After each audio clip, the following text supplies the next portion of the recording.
Kyrie Irving. It was just announced that he lost his Nike deal. That's sad. He was making $11 million a year.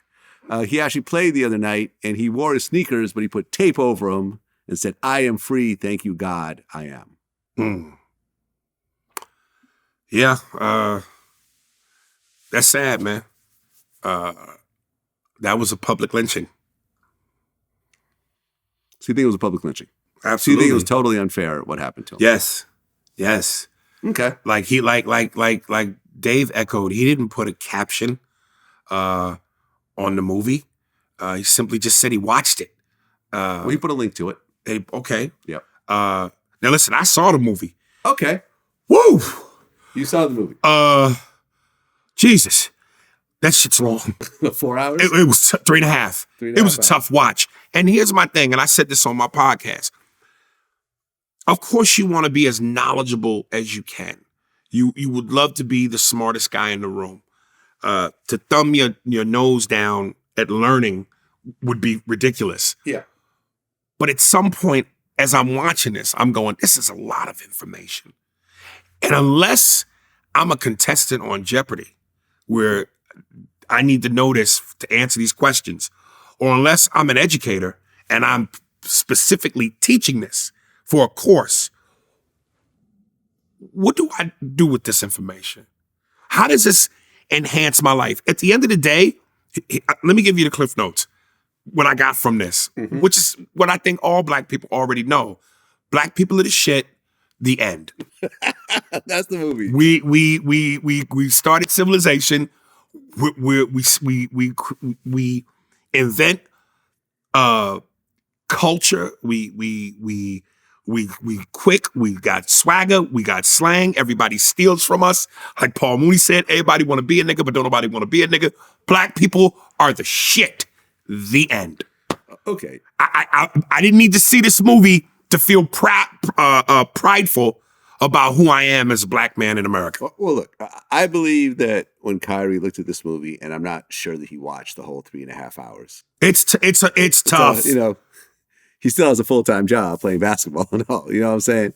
But I think that from what he watched it, based on what his response was to the early interviews, was that he saw it as basically Black people are the original Jews. They're descendants of the, tribe of Israel and so forth. And he considered himself a Jew and so forth, based on some of the things that were said in the film. As a Jewish person, I think that's fine. I have absolutely no problems with it. If you feel that you're connected to Judaism in this type of way, cool. I thought you were Russian. Well, I was a Russian Jew. And so you're Russian and Jewish? Well, there was Jews that were, scattered all over the world. What you drink, like matzo ball vodka, nigga? I drink vodka. My family actually grew up in the Ukraine when it was part of Russia, but we were Jews in Ukraine. Meaning that my parents couldn't go to certain universities, they can't get certain jobs. There was a lot of discrimination, which made us move to America, right?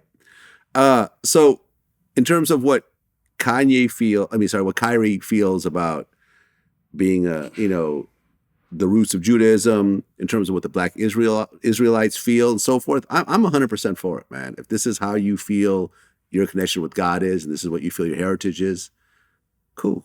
I'm 100% for it. Just like there's different types of Jews. There's Hasidic Jews, the long beards and, side curls who, don't feel that people like myself are real Jews either and so forth. And there's a big gamut of it, right?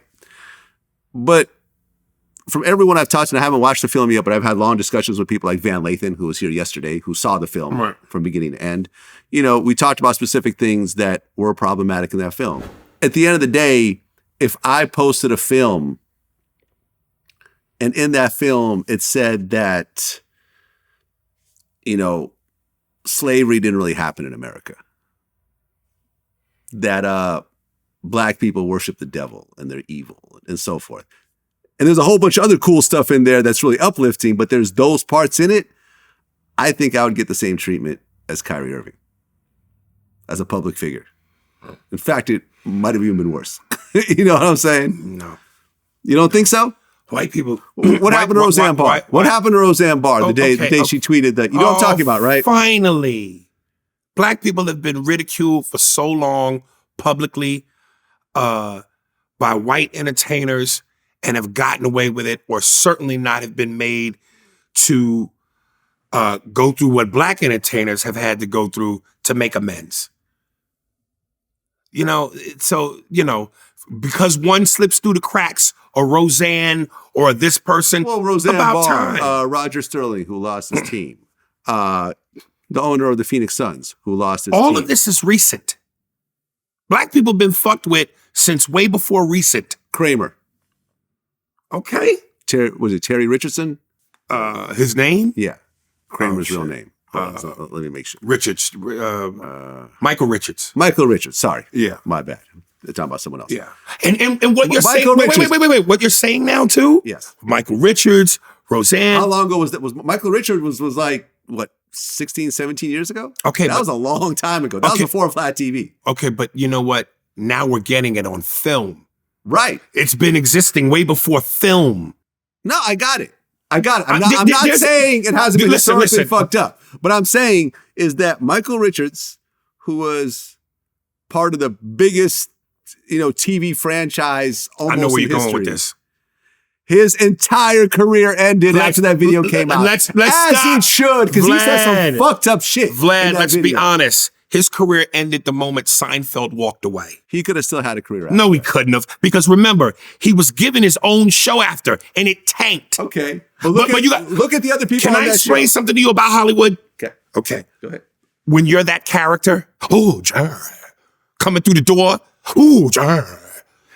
you're typecast. Okay. So he was not going to have a career past Seinfeld because he was always going to be seen as Kramer.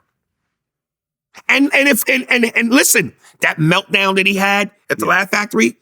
Oh, that was the Laugh Factory in LA? Yes. Wow. I don't know this for sure, but maybe part of that came from the fact that he knew I'm always going to be fucking Kramer. And the frustration of that made him snap. Didn't he say that like all the black people, like y'all would be hanged or some shit like that? Yeah, something about a fork. He said some forks foul up your shit. asses. Or I love what Dave Chappelle said. He went, he had a bad set. We just had a bad set. So, the black man in me, is going, man, that's fucked up. The comedian in me is going, like Dave said, motherfucker had a bad set. Okay. Well, it was a bad set that he never recovered from. But all I want to say is when you look at that show, Julia Louis-Dreyfus has her own Showtime series. That's rare, Vlad. Jason Alexander continued to get roles. He continued to get movie roles. What movie role? Name a notable Jason Alexander movie. I'm about to tell you. He was in the Pretty Woman. Boom. Pretty Woman was before Seinfeld. No, was it? Yes, it was. Maybe during Seinfeld. Okay, let's look it up. Matter of fact, I want to say before Seinfeld.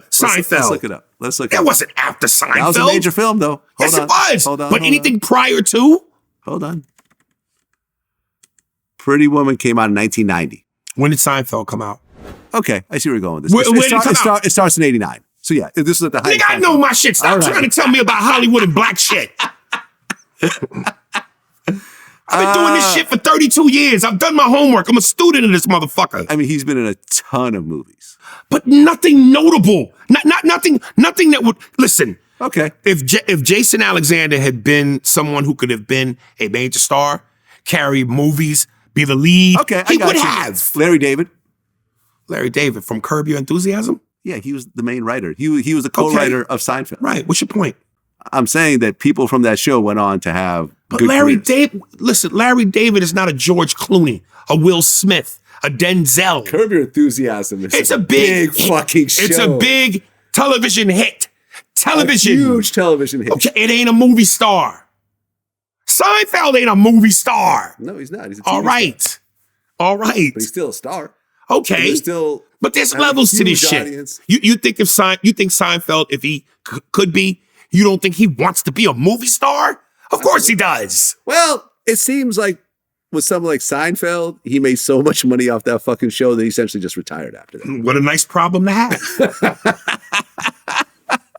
But a lot of these stars are very egotistical. And what feeds the ego better than being a movie star on the big screen? Yeah. A list. Yeah. I feel you.